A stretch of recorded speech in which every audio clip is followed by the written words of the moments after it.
welcome to Chromecast. Check it out. I'm Sam Major, Commercial Director for Krome Technologies. I'm joined by David Philpotts from Varonis. Good to be here.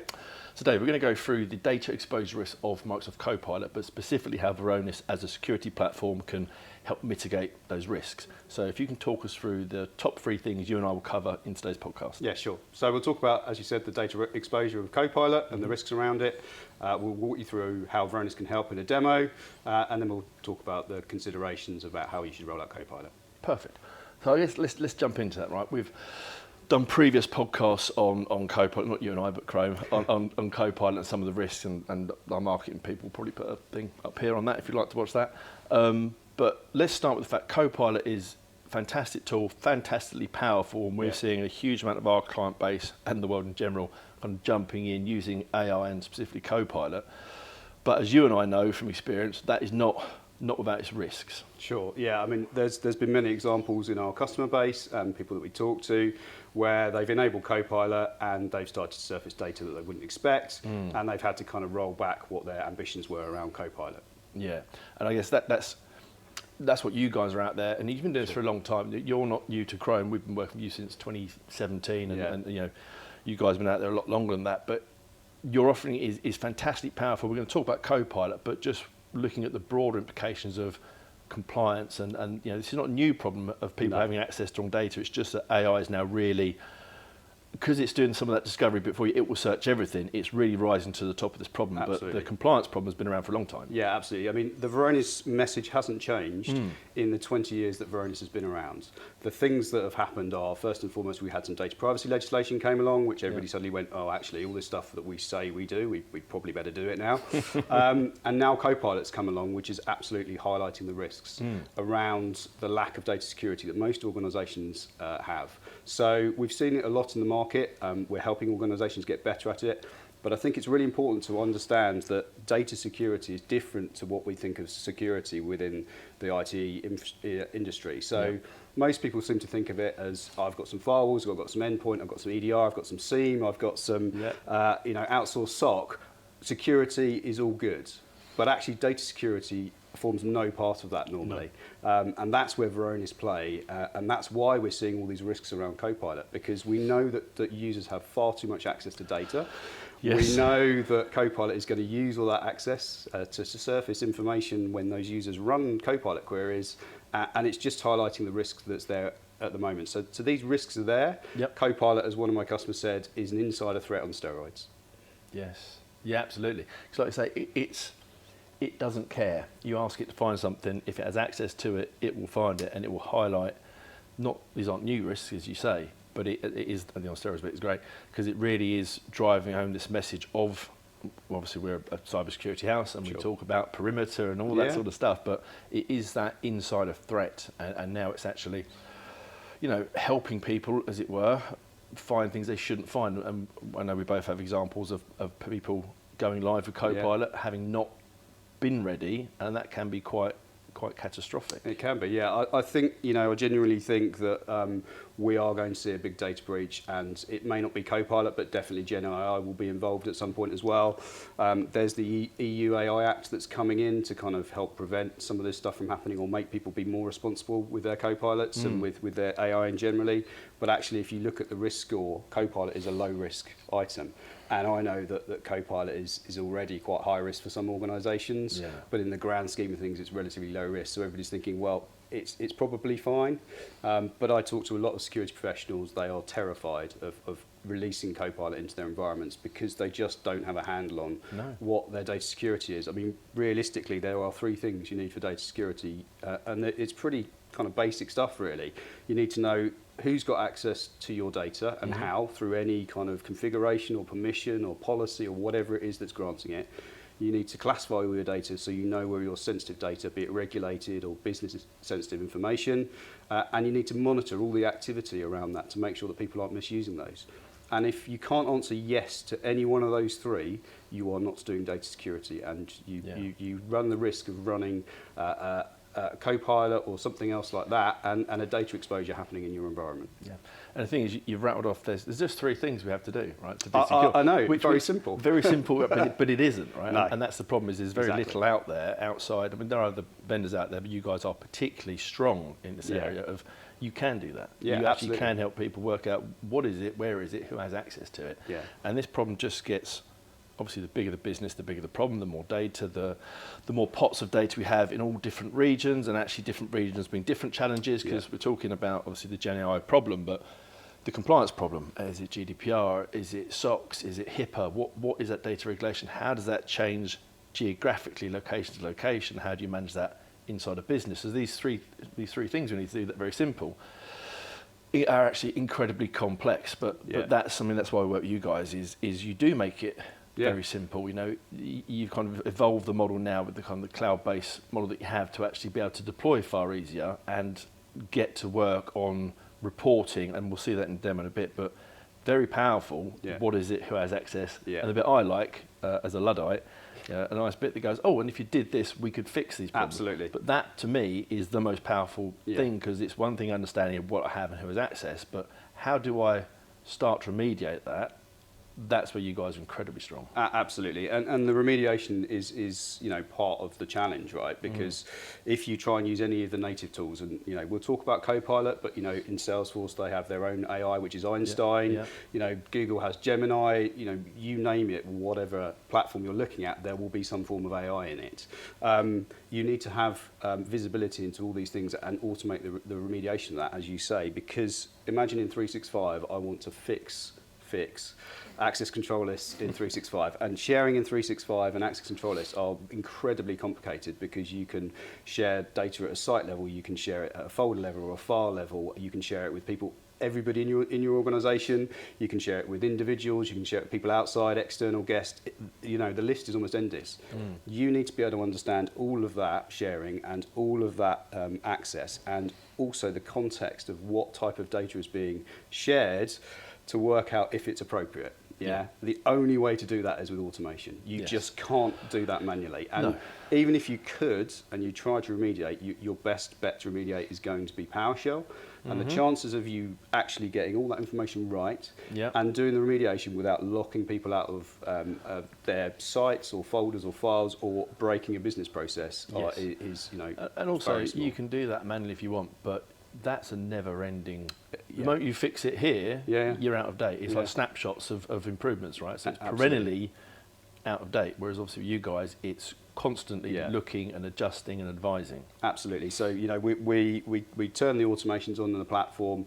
You see a massive risk reduction at first. We can take organisations from kind of 10 million unique permissions down to about 100,000. And then they sit at 100,000 because the automations just keep mopping up. The new stale permissions that people aren't using. Well, let's take those away, because it's not right that everybody has 24/7 by 365 unfitted access to data that they're not using. So let's take that away and reduce that risk.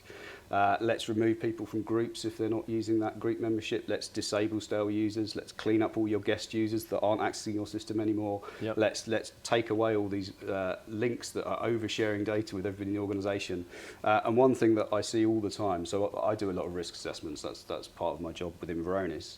Is we deploy and we look at the structure of 365, and I see a lot of public sites. And that might be fine, right? It's okay to have a public site, and I cover some of this in the demo. But what if you have a public site that everybody can access in your business and it's got regulated data in it? Suddenly that's not fine. So it's all about context and understanding these things. And I think actually it's probably a good time if we jump into the demo, because off the back of that then we can dig into some of the more detailed bit. You do the risk assessments, DRAs, CRAs and whatnot. This is more about the CRA bit. We can dive into that as well. So let's jump to the demo. Let's go. So welcome to the Varonis Data Security Platform. So for those of you that don't know anything about Varonis, Varonis takes 3 metadata streams from the platforms that it supports. The first thing that Varonis do is we will classify all of your data on all the platforms we're monitoring using high fidelity out of the box classification rules, looking for things like PII, which could include GDPR, credentials, passwords in clear text, financial information, credit card information, health information, lots and lots of different things out of the box that relate to sensitive information. And for those of you that have ever done a risk assessment with Varonis, or if you're a Varonis customer, you'll know that we're able to create custom classification rules as well to go and find that information. So the first thing we know is we know where your sensitive data is in the various different data stores. The next thing we do is we'll understand all the access control lists and all the configurations that are providing access to your users to that data. And we map that contextually with the sensitivity of the data. So I now know where your sensitive data is and who has access to it and how. And then the final thing that we do is we collect all the event activity around that. So on a Windows file server, that would be every open, delete, create, and modify. For different platforms, you have different event types, but that enables us to then understand who is accessing that data, what type of data they're accessing, when they do it, from which device, and all sorts of other things as well. Now, we provide this information back to you in these risk dashboards that you can see here in front of you.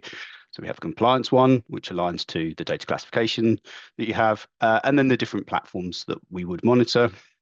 There are more than this as well, but we'll just keep it relevant in the Microsoft and the 365 world for this, because we're talking about Copilot today. So now that we've understood where all your sensitive data is, and we understand where it's at risk and where it's overexposed, and by overexposed, I mean it could be shared with everybody in your organization, and that's fairly normal. Doesn't mean it's right, but it is fairly normal. Or it could be shared with people outside your organization as well. So it could be shared with anyone on the internet for an anonymous guest link in M365. It could be shared with external or guest users as well.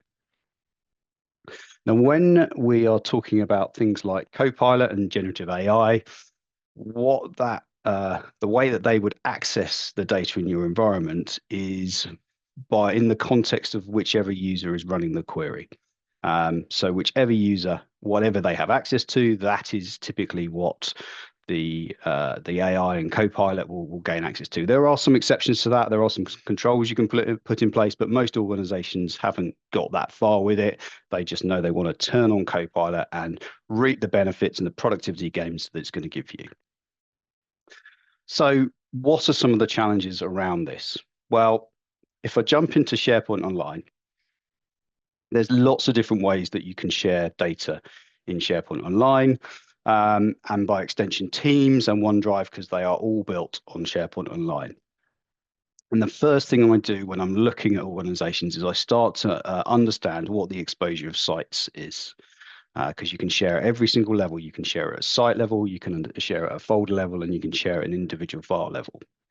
So within the Varonis platform, it's really easy and quickly identifiable to see where your sites are and how they're exposed. So at this point, I'm looking at sites that are exposed organization-wide.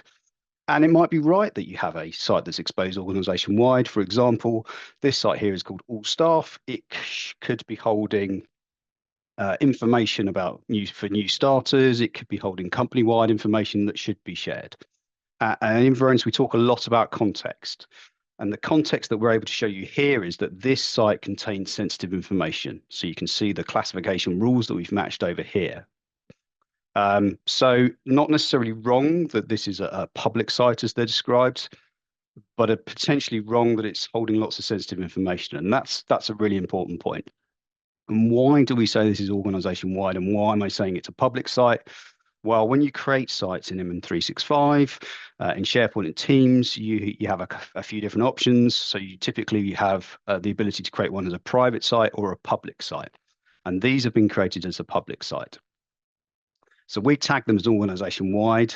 And what happens when you create them as a public site, you get this user group added into the members group. So you can see they have edit permission, and everyone except external users has the ability to edit everything that is in this site. So this is a real problem where you've got regulated data. And if you lay a Copilot in over the top of that, all this information that's in any of these public sites is going to be returned by Copilot. Nobody needs any additional permissions. There are few other nuances to public sites. And I'll talk about this during the remediation. But effectively, the other thing that happens is these is because it is defined as a public site within SharePoint, anybody can add themselves to the members group of that site. So in here, this all staff members, anybody can come and just add themselves to this site over and above what this group gives them. Okay. But let's jump back into the compliance dashboard. Now, Varonis have a methodology for kind of going through and understanding risk and talking about it. So we talk about this methodology called find, fix, and alert. So at the moment, I'm in the find phase. So I found a problem. I found a public site with regulated or sensitive information in it. But I can see back on my compliance dashboard, there's a few other issues as well. So there's lots of credit card information, PCI data that is overexposed. So let's go and dig into that specifically. So we can understand where the regulated data is. So you can see over here, I've got some Windows servers and shares that have regulated data that's open to everybody organization-wide. The SharePoint Online sites as well, okay? And I can see rather concerningly here that we've got an HR site with documents and salary and compensation folder with a CSV file, and it's got lots of hits of credit card information. I can also see over here that it's shared or it's exposed internally and organization-wide and to anyone. If I want more information on that, I can click on this here, and you can see some different types of permissions to the site level that we saw before. So we've also got some links in here, so some sharing links that have been created. So we've got an anonymous logon guest link. This is a link type I don't see very often anymore, but I am still seeing it. Basically, anybody with a link, anyone on the internet, can access this with no authentication required. If they have the link, and it could be anyone in the world, they just click on the link, they get access to this document straight away. So it's a really big problem. The other problem is as well, if you looked in the audit trail, the user who logs in would be called anonymous. So not only have you lost access to who has your data, you have no idea who is accessing your data. Now we can see another couple of links called anyone in the organization with a link, one with contribute and one with read. So this has been shared out with these link types as well. And again, it does exactly what it says. Anybody in the organization who has this link can access this data. Now that means potentially many people in the organization could have a link, and there's many ways they could get that. It could be sent to them in an email, it could be chucked into a Teams chat, or somebody could have sent it directly. So the biggest problem with this is you just don't know who has this link. There are ways to track how many users have the link, but you don't know who has that link. And again, if people have got access to this link, if they've used this link, all that data is available to Copilot to surface. Okay, so another big problem. And traditionally, when we see this, it's because people don't understand how they're sharing data. They should really be using individual users on the link, but most users don't understand what they're doing. They just use a default link type, or they just pick the first one in the list. And this is why we end up with this. And then finally, down the bottom in this HR member site, we see a different type of global group. So this is not a public site. However, there is this everyone group that exists in there in the members, which means everybody's got edit rights as well. So there's a lot of different ways you can share data. There are a lot of different problems that you can create. So we've talked about finding problems there. Now what we want to do is we want to start to fix them. And Varonis has been identified by Microsoft as an organization that can help accelerate and securely adopt Copilot in your organization. And that's because of what we do in the platform. So we have a Copilot dashboard here. It's got a number of different widgets on it. Again, some of these may seem familiar to the ones that I've shown you before on the SharePoint dashboard about exposures and collaboration links and things like that. But we've also got some information about what is happening within Copilot. So we can see the number of prompts, which files that are sensitive have been referenced as part of that, and the total number of files as well. So some good informational statistics here, and we'll come back to this as well. But let's talk about fixing some of those problems that you see. So all of these widgets that we have here that have this blue shield on, they have automated policies that sit behind them and will remediate the risk that it sees in the widget. So if I click on the top one here, we're going to start remediating that global risk. So there's a few different policies here that we would recommend that you turn on. The first one here is this remove direct permission for org-wide groups. So that's going to get rid of things like the everyone except external users group. And we also have this one here where if these groups are nested in other groups, we can then start to take them out and remove them. Now, the great thing about the policies is you have complete control over them. So you can use them in their default state, or you can target them as well. So you can change what the conditions are. We also have an approval chain in here as well. So if you want, you can send this for approval before it executes. And somebody has to review the list of changes it's going to make and agree that the ones that are going to be made, approve them, and then it will go away and make the changes. But the important thing about this is not a one-time exercise. For all of these policies, you need to continually iterate through this to make sure that your security not is only safe today, but is safe going forwards. Okay. Another one that we've got is collaboration links. So on that second example of that HR document, there were a number of different collaboration links that were on it. And again, we have different automations that fix these as well. So as you can see here, the anyone on the internet link, that anonymous guest link type that was in use, we can just go away and take all of those away for you automatically. The same as the anyone in the organization link. We can turn on this policy and we can go and revoke and delete all those links there as well. But we've also got some other ones as well. So collaboration links that overexpose sensitive data. So we're bringing in the context of sensitive data. And if we look at the link types, it's those two link types that I previously spoke about. So you don't have to remove all of those links. There may be times where you want to use them. But now we're going to set a policy that says if anything is sensitive being exposed by those links, we will turn those on and we will remediate that risk and maintain that risk as zero. Now, when I've done this with organizations before, whilst we do have this approval chain in here, quite often, once we've been through the pilot phase, most organizations are happy to turn that off and just let the policy run and maintain good security posture for them. Now, those are two types of risks that we've seen. But there's also this big problem in M365, especially around stale access. Now, there was a report done by Microsoft at the end of last year called their State of Cloud Permissions report. And in there, Microsoft themselves identified that 99% of all permissions in 365 are unused, 99%. And if you think about it, the reason that this happens is because when somebody shares information with somebody else, probably via a link, they'll send me, for example, a link to a presentation, and I'll review the presentation having clicked on the link, and then I will close it and not think anything else of it, but that link still stays there.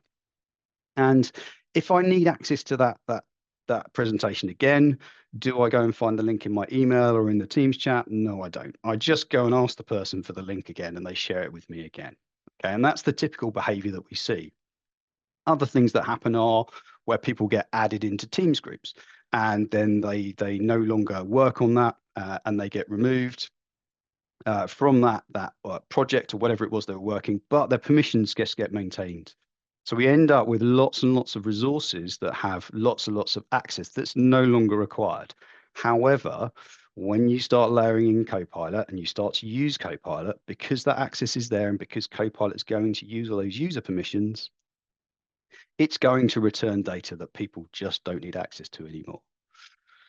Now, because we have that activity stream, we can say who is using their permissions and who isn't, which links are active and which ones aren't, and we can automate the remediation of that. So a couple of them that we have here are for collaboration links.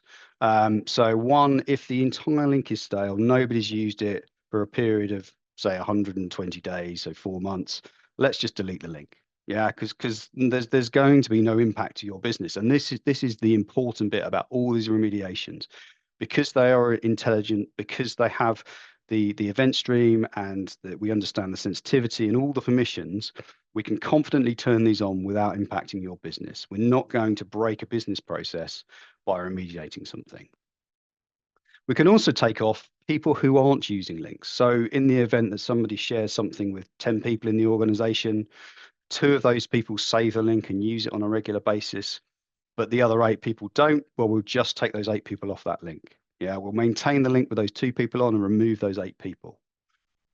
And we can remove stale permissions as well. So if people aren't using their access to those sites, and even on Windows file servers as well, not necessarily in scope of Copilot, but important nonetheless, we can start to revoke those permissions as well. So what we're actually talking about here is real automated least privileged access. And that's a really powerful thing. And it's really, really hard for people to do that. The amount of time you would have to spend doing this if you were to attempt to do this manually is monumental in most organizations. And the chance of you actually remediating something, which you're going to have to use PowerShell probably to do that, the attempt to do that without breaking anything, it's highly unlikely. So that's a massive thing for us. And we have a whole program of works of when you would layer in these different automations at different stages to reduce this risk. Okay. So that's the finding. We've done that. We've found where the problems are and the different types of problems that there are. We've shown you what the fixing looks like. But what about alerting? Well, part of the things that are coming in the European AI Act and just generally, you need to know how people are interacting with data. And when you layer Copilot in, you've got to think about how people are using Copilot. And some of that is going to be monitoring what those people do normally as their business and then monitoring what they do around Copilot. So we're going to have to start looking at the prompts that people are using. Now, if I click into this search here, you can see that we've got some interactions with Copilot by this user, Alan Carey. Now, actually, if I come along here, you can actually jump in and see the entire conversation stream that this user has had with Copilot. So you can see the prompt and you can see the response. You can also see the files that have been returned as part of that response. And that's really, really important. You need to understand, are people using this for nefarious means? And is this going to cause me a problem? Are they surfacing data that they really shouldn't be surfacing? So we have the ability here to monitor this using the audit trail that we collect and the enrichment of all of that with all this Copilot information. Okay. Now, we're not expecting you to have to go into this and review every single one of these conversations that your users. Again, we're not trying to burden you here. So we have an alerting part of the platform, and we actually layer on our own managed data detection and response service over the top, which is a 24/7, 365 service with Varonis experts looking at the alerts that are generated in the platform. Now, there's lots of different things that we will monitor and lots of different things that we are going to alert you to, and Varonis will triage those and escalate them to you if needed. But let's look at some of the alerts. So again, let's look at this HR site and see what's been happening, what's been generated in this area. So you can see again, this character, Alan Carey, has shared a load of data via an anonymous guest link. That's what this alert is telling me. So again, I know he's been using Copilot. Let's go and see what actually other alerts he has generated in the same time frame. So what you can see here is some of the Copilot alerts that we are capable of generating now. So we are monitoring and we're building up a profile of how the users would normally behave, what data they would normally touch, what assets they would normally touch, which devices they would normally come from, which geos, which times, all these different sorts of things. That forms part of their baseline profile. And when they step outside of that, we're going to alert you. So I can see that Alan Carey has created an abnormal number of sensitive Copilot interactions. And again, really important to note, we're talking about the context that this is involving sensitive information in your organization. If I click onto this, I can see a bit more information about the alert. We have our own AI assistant over here because everybody's using AI nowadays. And that can help you investigate the alert if you need to. But to be honest with you, Varonis would probably be telling you about this before you realize that it's there. There's some information here about it, and we could also jump into the events that generated this alert. So we can see there's a number of files that were referenced that generated that alert. This is the actual audit trail. And again, this is really important. In the event that a data breach happens, using Copilot or not, as part of your responsibility, you're going to have to report to the ICO in the UK and potentially other data privacy regulators in various different geos. What was impacted, what was touched, what types of data? Well, here it is. This is the data that was touched as part of this. We can tell you that within sort of 5 clicks of the mouse. Okay, so really, really important. So yeah, that's that at a high level is the Varonis Data Security Platform. So it forms part of the finding where the risks are, understanding where the risks are. It forms part of the actually fixing those risks, so reducing the risk and reducing what we describe as the blast radius, and then alerting you. If anything bad is happening, we are watching your data 24/7, 365, and helping to protect your organization and your data. I hope that was useful, and back to the podcast. Awesome. That's really interesting, especially the kind of whole journey bit there and the monitoring bit once we've gone post-deployment. Yeah. But let's go back to the beginning of that, because obviously you take our clients on this journey Sure. of this Copilot readiness. Let's jump in at the beginning of that and we'll get to the interesting bits. Sure. So we always start engagements with the risk assessment. So it can be a Copilot risk assessment or a more general data risk assessment, where we'll deploy the platform and we'll look in their environment and we'll start to understand what the risks look like, and then they can understand, is Copilot appropriate to be deployed at this point in time? And generally the answer is no. Not yet. So what we would then do is we would talk them through, well, what does that look like? So we have a Copilot roadmap to get them ready for Copilot with some fairly well-defined stages, and it's going to be, classifying the data, understanding where all that is, which we'll do as part of the risk assessment, but generally as we start to move into this phase of deploying, getting ready for Copilot, we're going to add additional data stores into that as well.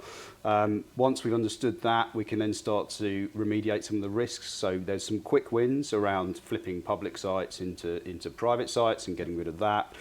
Organization-wide type sharing, let's take that away because that's never a good thing. If you're sharing, anonymous guest links out to the internet, definitely take those away because that's a really, really bad thing.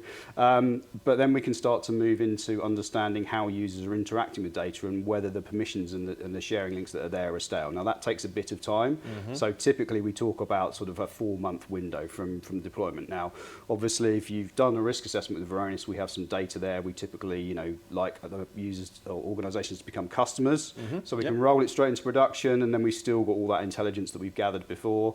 That can then shorten that time window, but it's really about what their risk appetite is. We can obviously shorten these time windows and use less events that we have, but the risk of us running a remediation and locking somebody out of something is increased. Now, I have organisations who said, we'll do 30 days, and that's fine. And they've accepted the risk, and we've done it in 30 days. Other organisations are more risk averse, so they want to wait for that 4-month period. But the really good thing is the automations take care of the risk. And that's the really cool bit, is actually, we know that we can run these automations, we're not going to impact the business, we can get rid of a load of this risk around your data, and then at that point you can start to deploy Copilot in pilot, as it were, and some people never get it out of pilot, and they might have 10 users on it forever.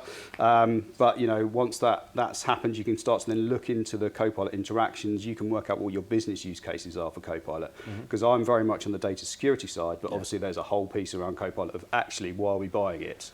What are we going to get from it? But you can do that safely because we're monitoring those interactions. Then we get to that kind of 4-month period. We can clean up all the stale permissions, all the stale access and all that sort of stuff. And then at that point, you can typically go full production with Copilot as well. But the other thing is as well, that never stops. Yeah, unfortunately, this isn't just a project you can run. data security is a 24/7, 365 thing, and that's why the automations are there, because it's an incredibly onerous task to initially do any kind of remediation work. Now, we've taken all of that away from you with the platform, but we need to keep running it, because new stuff's going to come stale, sensitive data is going to be put in places it shouldn't be, all these sorts of things. Nothing sits still, as you say. And then what we'll do is we'll monitor that activity as well. So if weird stuff starts to happen in your user base around your data, you've got your Varonis incident response team who are monitoring that 24/7, 365, who are going to escalate that to you. And that might be completely innocuous. You know, somebody might start to decide that they want to use Copilot to go and search for information, and it suddenly starts returning a load of sensitive information. Hopefully that's the case. It may not be innocuous, you know. Either way, good to know. Absolutely, yeah. And again, Varonis is doing all the heavy lifting for you as part of that with that service. We offer a 30-minute SLA around ransomware, which is industry leading, and we can do that because we don't care which ransomware variant is merrily encrypting your files. Because we're monitoring data activity, we'll see it happening and we can take action on it. And that's been really successful for us in the past. And we'll also integrate that with any kind of EDR or SIEM or third-party SOC if you've got it as well.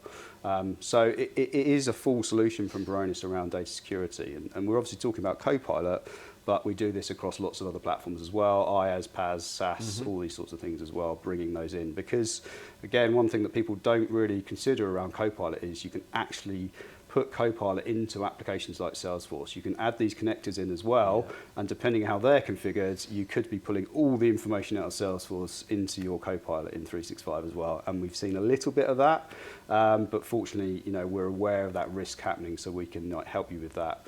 And the Varonis, you know, I work at Varonis because I'm passionate about data security. And from Varonis's perspective, our customers, you know, they're our lifeblood. So we offer an incredible wraparound service to them as well. Part of our onboarding process, we will look at data classification rules. Now, we have a load of them out the box, but if anybody's ever tried to do any data classification projects in the past, it's incredibly difficult. So we, again, will help you with that process. We'll turn on our out-of-the-box rules.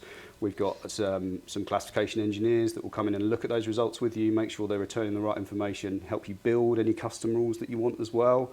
So you don't have to be experts in data classification. We're the experts in that, and we will help you with that as well. I think that is a fundamental of importance with this, because it's such a big subject. Being the expert, as it were, I mean, good luck finding that person that can work in your organisation and manage all that. It's the impossible task, and I know we've both seen this with some customers almost throw their hands up and go, just too much, we'll ignore it. We'll do other things that are more interesting or will impact the business, and we'll just pretend that's not there. We've seen it with big brouhaha over GDPR. And people did a bit of stuff to get ready, and then it all went a bit quiet. Why? Because it's huge. And you think the amount of data that we store, the speed at which we create data these days is mental, right? And now we touched on, you know, the Gen AI bit. What we're doing is putting the big spotlight over the stuff we haven't done properly. People's houses are not in order, and this wonderfully powerful tool is just highlighting that we have a big problem we have to address, and there are very few things out there that we have found that can make this as easy to deal with as you guys do. And I think that's for our client base and for the general world at large. You know, you guys are a great option just because it does become, you take the horrible thing and you make it manageable, and you make it manageable over and over and ad infinitum. It's a difficult thing. I think people have been ignoring it. We have to step up and address it, and you guys make that fantastically easy. And you know, the whole purpose of this is to educate more people that you're out there, that you're doing some great work, and that, you know, if they would contact us to do a CRA or DRA, they may have the pleasure of meeting you in person. They may, or the displeasure, because again, as part of the Varonis experience, let's call it that, I don't go away post-sale as well. I come in and I lecture people for good or bad about data security, you know, and again, that's part of the services. We'll look at your estate, we'll look at any additional applications that you're using, we'll make recommendations for you, so you get a wealth of experience from all of our customers that the sales engineers in Varonis can bring to you and talk about that, and we run lots of training online and lots of webcasts and all this sort of stuff that you can actually consume as well to kind of sharpen up your skills and also see what's happening and what other people are doing. It's really, really important that we do this. I mean, if you look at all the data breaches that have happened recently, the key part of them is data. right? Nobody cares how the endpoint was compromised. Nobody really cares that an Exchange mailbox was compromised. What they care about is the data that was taken, how many records were in it, and who was impacted by it. And it's getting harder. It's getting harder to do it. If you look at the Snowflake, the Ticketmaster, Breach, Santander, I mean, these are big organisations. They have a very mature security stack, and yet they are still getting breached. One could argue that, as we said, very secure security stack, your perimeter and so on is taken care of, but this classification and access problem is one that now has to be addressed. Yeah, I mean, I read something the other day which said, you know, identity is the new perimeter. But 25% of all your breaches happen from internal people. Our CEO says, you know, attackers are no longer hacking in, they are logging in. Yeah, so identity is not part, you know, is part of the problem. If you think your identity is your perimeter, again, you have a problem. We need to flip the conversation around, and Varonis have always talked about this data-centric approach to security. Start with the thing you're trying to protect and work out. At the moment, we still are starting at a perimeter, whatever that perimeter looks like, and working in. Let's flip that on its head. Let's look after the data, and part of that is, you know, going back to Copilot, is, you know, monitoring what your users are doing with Copilot. That's a really important part of what we need to do, because there will be people out there who will misuse Copilot, and you need to be able to catch them. It's coming in legislation. You as an organisation are responsible for that. So let's make that happen. And again, that's, you know, one of the really cool things that I love about our platform is the ability to see the conversation that's happened, the ability to see the data that's been surfaced by Copilot and whether or not it's sensitive, because again, it's all about context, and then monitor and alert if weird stuff happens around that. Brilliant. Well, listen, thank you very much for joining me today.